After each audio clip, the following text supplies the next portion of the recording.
All right, so we are doing something a little bit different today, and I know I'm always saying that, but it is really different because I've never done this before. But I've been watching other artists on YouTube doing sketchbook tours here lately, and I thought that might be a very interesting thing for sort of an end of the year recap, even if it does feel a little bit open and honest for me, just a little bit raw, if you will. I don't know. We'll see. Could be interesting for both you and me, so here we go. All right, so here is my most recent finished sketchbook. If you've watched me for a while, you've probably seen all the Mandalorian stickers on it. But anyway, it is a 100% cotton Hahnemuhle sketchbook. I absolutely love those sketchbooks. To me, they're just as good as or better than Etcher, and they are cheaper. So we'll just get started. All right, so this one I already did a video on, and it was just an old silo and done in watercolor. It was a lot of fun. I actually did this from a photo. I did not do that plein air, but I was just testing out the paper because this was the first time I had used this sketchbook. This one, it is not one of my more successful plein air adventures. It was kind of one of my first, not the very first, but one of my first just plein air adventures where I go set up in a park. And I think I took on too wide of a vista of a landscape, and just with all these different trees, all these different rocks, all the bushes and all that kind of stuff was a little bit overwhelming to kind of tackle at once, especially considering how many people were coming up and talking to me as I was trying to get it done. So if you're not used to doing plein air, a better thing to do would be to kind of like go with like a smaller area of a landscape rather than trying to tackle a big vista like that. So even though this isn't a particularly successful sketch, I did learn a lot in the fact that I learned that you want to pick something smaller to start out with until you gain your confidence, and then you can work your way up to bigger vistas of things to paint. So there's that one. That was in watercolor as well. This one was in my very own backyard. This is another thing that you can do if you're not used to painting outdoors or plein air. Rather than picking a huge landscape, you can just zero in on one little flower, and that will help to develop your sketching eye. And you can do that anywhere in your house. You could set up a coffee mug or, a still life of any kind that you have in your house, and it just helps you to be able to develop your sketching eye. That one was in watercolor as well. This one I did from a photo. Actually, that is my mom's water plants. She has a little pond that she has set up in her backyard, and I just love all the colors in this. All that very, very yellowy green and just the blue offsetting that. It was a lot of fun to paint, but that is in gouache. This one was one of my first, I'd say, successful and fun plein air adventures because this is the blue whale in Catoosa, Oklahoma on Route 66. He's a lot of fun, but I did a video of this one as well. But like, it's just one big subject, and a lot of the rest of this is just kind of just a lot of generalized stuff, not a ton of detail. So it actually really helped to build my confidence in plein air painting or urban sketching, whichever way you want to call it, on this one. So it was a lot of fun, and because up to that point I had been pretty uncomfortable and like nervous, I guess, trying to do plein air painting, but this one was actually an enjoyable experiment, so I had a lot of fun with that. And that one was in watercolor as well. This one is it's one that I did also on location, and that is, I was trying out the DaVinci watercolors there, and I just love the colors, and he's a fun little guy. This is Buck Adam, one of the giants on Route 66. He's kind of a new development there, but he's a lot of fun. This one is, it's in gouache, and I remember having an issue getting the lights as light as I wanted them to because I used dried gouache in a palette and then I re-wet it. And sometimes you can have an issue getting your light colors as opaque as you want them to in order to go over darks. So if I remember right, I brought this back to the studio and painted over the lights over and over and over again until I got it light, as light as I wanted to. But this was a lot of fun, kind of a gnarly old tree. One of my local parks there. This one I was trying out acrylic gouache, and it's really been the only time I've ever tried it out, just because, you know, I really wasn't a huge fan. I set up these little tiny little pumpkins on my desk and with the pear and a navy sheet and did a little still life to test them out. I don't love acrylic gouache because it dries so very quickly on the palette that you end up wasting a lot of paint.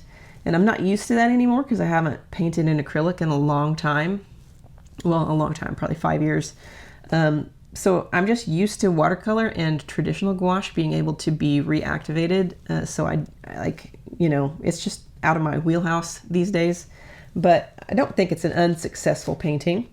And then I redid it again in regular watercolor, and I feel like I like the other one better. I feel like this one was a little bit more successful because I think I overworked it. You know, I mean, I just went in there and scrubbed too much and it just got that kind of muddy feeling, and you know, that happens sometimes. Watercolor is a little unpredictable, and sometimes if you mess with it too much, this kind of thing happens. So there was a nice little learning experience there. This one there's also a video of, that is traditional gouache, and that is my mock pumpkin, my mock green pumpkin, because I found out later that it was an acorn squash, most likely, but it didn't have a stem, so I glued another stem on there because I thought it was a pumpkin, but it wasn't. So anyways, there's a video of that one if you want to look it up. I also set that one on my desk and did it from life as well. This one, sometimes, like, if I don't really know what to paint, I will just go to Pixabay and find the first thing that, like animals, like fun animals or odd animals, or in this case, an attitudinal iguana. And it was a lot of fun to paint, you know, just for practice, just for fun. All these little scales in here and all these different colors. He was just a fun little guy to paint. Shoot, sorry, I keep going back and forth with these because I don't know what's coming up next. This one is just a tiny little snowman. I did this from a photo as well. This is a snowman that my daughter and my husband did, and I was just trying out Caran watercolor pencils because I was used to the Derwent kind, and I had gotten a gift of the watercolor pencils from Caran. So I thought I would try them out on this little guy. And you can see that there's just a lot of slush. You can see the leaves through the snow there because we just don't get a lot of snow in Oklahoma. You know, it's just, and this is a tiny, tiny little guy because this is the lid of a spray paint can. So he's probably 2 or 3 feet tall. Tiny, tiny little guy. But it's just one of those moments in time that I wanted to record, and it was a lot of fun. Back again to this direction. There's a video on that one as well. It's just a little stuffed animal that I set on my desk and did in watercolor. I was just trying out Sennelier paint there. Sennelier is pretty awesome. I do love Sennelier paint.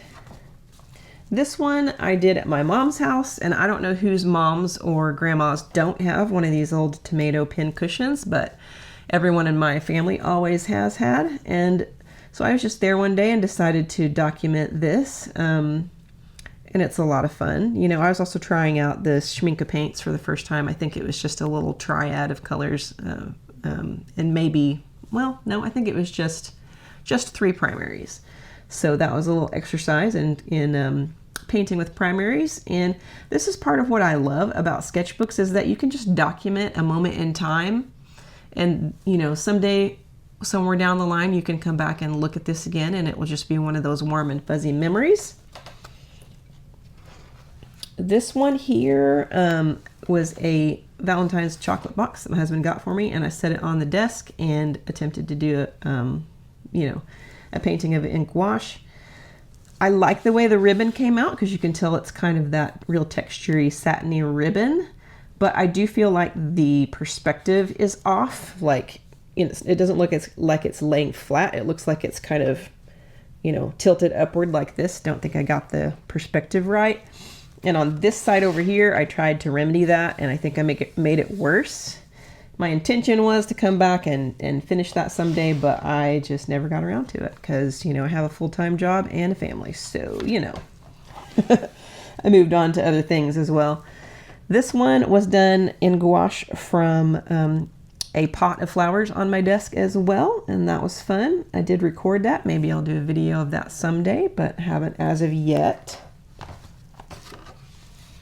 This one I was trying out the ArtGraf water-soluble graphite pan, the little round one, and I do love that medium. This is just a little, plastic car that was in my backyard that my daughter's way too big for now, but, just another one of those documenting a moment in time type things. But I do love that medium because look how ethereal kind of it looks like. It's just very misty and it has a little bit of shine, but not enough to make it gaudy or like, sparkly. It just kind of gives a luminous quality to whatever you paint with it. And I really like, it's called ArtGraf, water soluble graphite. So that was pretty fun. This one, was, hopefully you can see all of that. I don't know if you can or not, but this was painted in a coffee shop when I was on vacation in St. Augustine, Florida. And I was just looking out the window at this palm tree and did that in gouache. But I do want to say that there are places in St. Augustine, Florida where it is illegal to paint outdoors, like the downtown area, which, I mean, it's a very cool area and it's an absolute shame that artists can't have the freedom to go paint there, but it is illegal. They will arrest you or at the very least fine you. So do not go downtown in St. Augustine and paint outdoors. I don't think it's illegal everywhere from what I could find out on the Chamber of Commerce website there, but I mean, paint with caution. Don't just go out and say, oh, this artist said that I could do it and then I got arrested because I didn't say you could do it. Like, you have to be very, very careful where you are in St. Augustine if you want to go out and paint. I think that's a crying shame, but that's just my opinion. This one was done from a photo that I took earlier in the day in St. Augustine from their alligator farm, and my family was sleeping, having a little nap, so I decided I wanted to paint and did that one in the hotel from that photo. This one, hopefully you can see it all the way. This is a double sheet. I don't do that very often, but it, this warranted that. This subject did. This is just one of those really gnarled old trees that they have there in Florida, and they're fascinating to me, so I had to paint one. That's also in gouache. This one is done in watercolor pencil and Inktense pencil of the inside of a Catholic church, and it was one of those where I definitely chose too big of a vista again, especially since I'm not very good at architecture. I should have zeroed in on something like the altar or, one minor area of it rather than trying to tackle the entire thing at once. So I don't think it's particularly successful. But I chalk that up to living and learning. Anyways, I feel like it would have been easier to paint with, but they didn't want paint in the sanctuary, which I totally understand.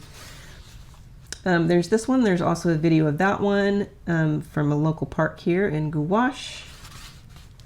This one right here, I was trying out my Faber-Castell watercolor markers, actually, which that was kind of a lot of fun. And this is Filbert Museum of Art, which is one of my favorite places to be. It's just absolutely gorgeous. The gardens are gorgeous. And this was the rotunda at the end of that. Part of this I scribbled directly on there with the markers and then used a water brush to disperse the paint. And part of it I mixed on another sheet of paper right next to it, scribbled a bunch of the pigment down and then picked it up with the water brush and then added it. So I did both of those techniques there. And then when I finished, I came back into my studio and added a little bit of pastel because I lost some definition. When I'm out and about, I tend to kind of rush through things and I'll like cover over something that I've meant to leave white or whatever because I'm just kind of rushing. So sometimes I'll come back in with pastel after that and correct those kind of things. It's very distracting to paint in public, especially if there's a lot of people trying to talk to you. And I don't have the greatest attention span, so sometimes it's very difficult to maintain both of those things. This one was done in the Greenwood district of Tulsa. It's also named Black Wall Street. It's just a historic district there. And this was done in the ArtGraf water-soluble graphite little pan again. This one was my little plein air adventure in Malibu, California. And if you want to see that one, I will link that above. It's just in watercolor, in the DaVinci watercolor. It was a lot of fun, and that was just a gorgeous setting because you could hear the ocean as I was painting. So that was pretty amazing. This one is from the Tulsa Botanical Garden, and it's also in gouache, and this is a little allegorical creature that is made into a water feature, and there's the pool down there. And I don't know if you can see this, but like different sea creatures make up his face. Like there's a lobster here and a couple of fish and things like that. But it's a very interesting little thing, and that's where most of the detail is in this, that and a little bit of rocks. So it wasn't super overwhelming. I had about 2 hours to sketch this one, and it was kind of frantic to get it all done. But I did, and I think that's fairly successful. It was a lot of fun as well. I know I keep saying they're a lot of fun, but they are a lot of fun, you know. This one, my husband was doing his hobby at the same time I was out doing my hobby, and so I just set up where I could near him, just for safety reasons, you know. I just wanted to get the fall colors here. You've got a bunch of that color change going on here and up here, and I think honestly this is just a retention ditch for the nearby lake there, but I just was wanting to get some of the fall colors, so that's where we got that. This one also is focused on the fall colors, and this was, I went back to Philbrook Museum of Art for this. I think this is a little less successful than the other one was, just because like this part right here kind of gets lost a little bit. And I think part of that was because of the light change, the light shifting, because sometimes it takes me a decent amount of time to get things painted, and by the time I got to this part down here, the light has shifted significantly, so it's kind of almost like sewing or seaming two scenes together in the lighting, and I think that's probably part of why it's not quite as successful. But I mean, it's still a pleasant painting, I think, and it was a lot of fun to do as well. That was also in gouache. This one I did at the Tulsa Air and Space Museum, and I don't do a lot of like vehicular or linear things like this, so I wasn't quite sure how that would go, but it ended up being kind of fun, and it was fairly successful. This is gouache, but it's very thinly painted in most of these areas, so it's not as thick as say like this one, because that ended up being pretty thick. But this was painted more like watercolor, and then at the end I used a fine liner, just a micron pen, I think, to add in some of these details quickly, because like that is a lot of tiny little detail for any kind of brush, you know. So there's that one. And then this is the final one in here. This one I was trying out a brand new set of Caran Neocolor 2 Aquarelle wax pastels, I think is what they call them. But basically it's glorified crayons. They literally look like crayons, but they're water soluble. So part of this, well, I just set up a pot of these cactus thingies, whatever they're called. I know what they're called, I just don't like to say that word, but anyway, and part of this, like I scribbled directly on there with the crayons, and then part of it I used one of the plastic palettes and scribbled it on there and picked it up with water and used it. This is the part right here where I just scribbled it directly on there. I feel like it came out a little bit more muddy. And this area right here is where I transferred it from the palette with a brush, and I actually like this area quite a bit better. I feel like it looks a little more natural and less muddy, but you know, that may defeat the purpose of them being those crayons. I don't know. I'm not really sure exactly how most people use them. I may have to do a little bit more research on that one, but I don't know. Like, to me, it was kind of a lot of fun, but I'll have to do some more experimenting with those. And that is the end of this little tour right here. I don't know why, but I always leave this side of the paper blank and just always paint one there. And that may be an anomaly. I feel like most people always have on both sheets, but that's just the way I roll. So anyway, And there you have it. There's my most recent finished sketchbook tour for you. I hope that was at least a tiny little bit interesting. Who knows if it was or if it wasn't. Maybe someday I'll be brave enough to show you my experimental notebooks that have all my scribblings and bibblings in them. Who knows? I wouldn't hold my breath. Anyways, don't forget to like, comment, subscribe, share, all of that stuff, because that's how this channel gets to grow. Thanks for watching. I'll see you again next time.